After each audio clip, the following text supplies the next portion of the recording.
ஒரு ஆப்பில் வந்து சொல்லிட்டாங்க, இந்தமாரி வந்து நான் ஒரு கட்சி ஆரம்பிக்கிறேன், இந்தமாரி ஆப்பே வந்து ஃபஸ்ட்டு ஒர்க் ஆகல, அது இன்னொரு கதை, அதை விட்டுருங்க.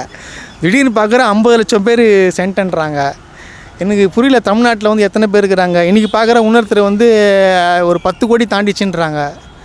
எனக்கு இப்போ எந்த தமிழ்நாட்டில் மட்டும் செல்சியஸ் எடுக்கிறாங்களா இல்லை வேர்ல்டு ஃபுல்லாக வந்து கட்சி ஆரம்பிக்கிறாங்கன்னு சொல்லிட்டு எனக்கு தெரிய மாட்டேங்குது.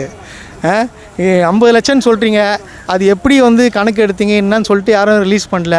கேட்டால் வந்து ஆப்பில் வந்து நான் இது பண்ணிட்டேன்னு சொல்கிறாங்க. ஃபஸ்ட்டு வந்து ஆப்பில் வந்து நீங்கள் வந்து எடுக்கிறதுலாம் வந்து இதெல்லாம் யாரோன்னு எடுக்கலாம். வீடு வீடாக போயிட்டு தெருவாக போயிட்டு எல்லார்ட்டையும் போயிட்டு எடுக்கணும். அதெல்லாம் எங்கே, அதெல்லாம் உங்களுக்குலாம் தெரியாது. சும்மா ஆப்பில் போட்டு நானும் பண்ணிட்டேன்ப்பா. என் பிஜேபி கூட தான் வந்து ஒரு 6 வருஷத்துக்கு முன்னாடி சொல்லிட்டாங்களே, நான் வந்து 3 கோடி உறுப்பினர் தமிழ்நாட்டில் சேர்த்துறேன்னு சொல்லிட்டு அந்த மிஸ்டு கால் கொடுத்தா சேர்ப்பாங்களே கட்சியில், அந்தமாரி காமெடியாக தானே இருக்குது நீங்கள் பண்ணுறதும். என்னங்க இது, இப்போ ஸ்டார்டிங்கே சரியில்லையே.